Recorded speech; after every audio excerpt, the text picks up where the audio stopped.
ഈ അപസ്മാരം നമ്മൾ സിനിമകളിലൊക്കെ കാണുന്ന പോലെ പെട്ടെന്ന് വെട്ടി വലിച്ച് ഉണ്ടാകുന്ന ഒരു അവസ്ഥയായിട്ടാണ് ആളുകളെല്ലാം മനസ്സിലാക്കുന്നത്. ആളുകൾ അന്നേരം പെട്ടെന്ന് തന്നെ ഏതെങ്കിലും ഒരു ഇരുമ്പോ താക്കോലോ എടുത്തുകൊണ്ട് ഓടി വന്ന് കയ്യിൽ കൊടുക്കുന്ന ഒരു അവസ്ഥ ഉണ്ടാകാറുണ്ട്. മാർച്ച് 26 ലോകം എല്ലാം പർപ്പിൾ ഡേ അഥവാ അപസ്മാര ദിനമായിട്ട് ആചരിക്കുന്നുണ്ട്.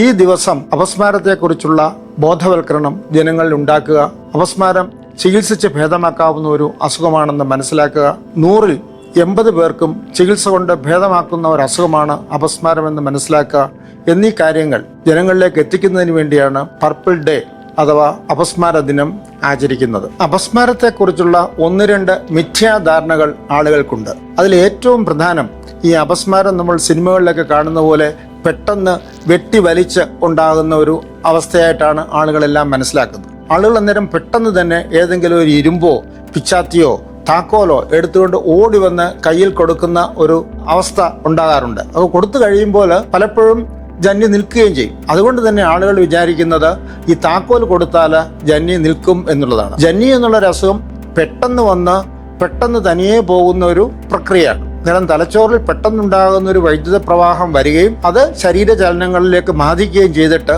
അത് തനിയെ തന്നെ മാറിപ്പോകുന്ന അവസ്ഥയാണ്. അതുകൊണ്ട് തന്നെ നമ്മൾ താക്കോല് വെക്കുക അല്ലെങ്കിൽ പിച്ചാത്തി വെക്കുക, ഇരുമ്പ് വെക്കുക എന്നുള്ളത് കൊണ്ട് യാതൊരു കാര്യവുമില്ല. അസുഖം ഉണ്ടാകുന്ന കുട്ടിയാണേലും മുതിർന്നവരാണേലും ചരിച്ചു കിടത്തുക, ടൈറ്റായിട്ടുള്ള വസ്ത്രങ്ങളുണ്ടെങ്കിൽ അത് അയച്ചു കൊടുക്കുക, അങ്ങനെ മാത്രം ചെയ്താൽ മതി. കൈയും കാലും വെട്ടുമ്പോൾ അതിൽ കയറി പിടിക്കാതിരിക്കുക.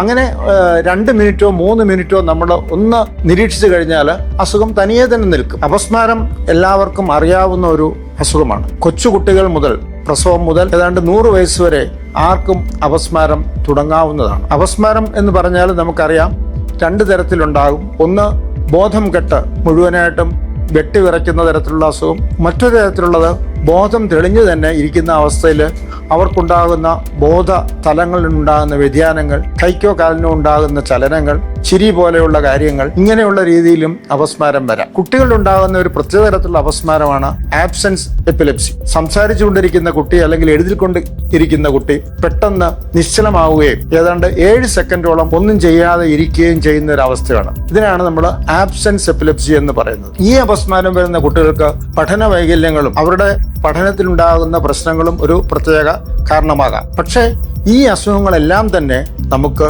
മരുന്നുകൊണ്ട് ചികിത്സിക്കാവുന്നതാണ്. കൂടാതെ ചില അപസ്മാരങ്ങൾ മരുന്നുകൊണ്ട് ചികിത്സിച്ച് ഭേദമാക്കാൻ പറ്റാത്ത അപസ്മാരങ്ങൾക്ക് സർജറി അഥവാ ശസ്ത്രക്രിയ കൊണ്ടും നമുക്ക് മാറ്റിയെടുക്കാവുന്നതാണ്. കൂടാതെ കൊച്ചുകുട്ടികളിൽ 6 മാസത്തിനോടനുബന്ധിച്ചുണ്ടാകുന്ന പെട്ടെന്നുണ്ടാകുന്ന ഞെട്ടൽ എന്ന് പറയുന്ന തരത്തിലുള്ള ഒരു പ്രത്യേക തരത്തിലുള്ള ഒരു അപസ്മാരവും ജനങ്ങൾ അറിഞ്ഞിരിക്കേണ്ടതാണ്. 6 മാസമാകുമ്പോൾ കുട്ടികൾ കരയുമ്പോൾ ഞെട്ടിക്കരയുന്നതാണെന്ന് വിചാരിച്ചിട്ട് ഈ അസുഖമുണ്ട് എന്ന് മനസ്സിലാക്കത്തില്ല. 6 മാസത്തിലെ കഴുത്തുറയ്ക്കുമ്പോൾ അസുഖം ഉണ്ടാകുന്ന അവസരത്തിൽ കഴുത്തുറച്ചത് നഷ്ടമാവുക, ചിരി നഷ്ടമാവുക, ഇതുപോലുള്ള കാര്യങ്ങൾ ഉണ്ടെങ്കിലും ഈ അപസ്മാരമുണ്ട് എന്ന് മനസ്സിലാക്കണം. അപസ്മാരമുള്ള ആളുകൾക്ക് നല്ലൊരു ജീവിതം ഉണ്ടെന്നും അപസ്മാരം നമുക്ക് ചികിത്സയിലൂടെ ഭേദമാക്കാമെന്നും ആളുകളിൽ ബോധം ഉണ്ടാക്കുക എന്നുള്ളതാണ് അപസ്മാര ദിന ആചരണം കൊണ്ട് നമ്മൾ ഉദ്ദേശിക്കുന്നത്. ഏതായാലും അപസ്മാരം ചികിത്സിച്ച് ഭേദമാക്കാവുന്ന ഒരു അസുഖമാണെന്നും അപസ്മാരമുള്ളവർക്ക് നല്ലൊരു ജീവിതം കെട്ടിപ്പടുക്കാനാകുമെന്നും നമുക്ക് ഇത്തരുണത്തിൽ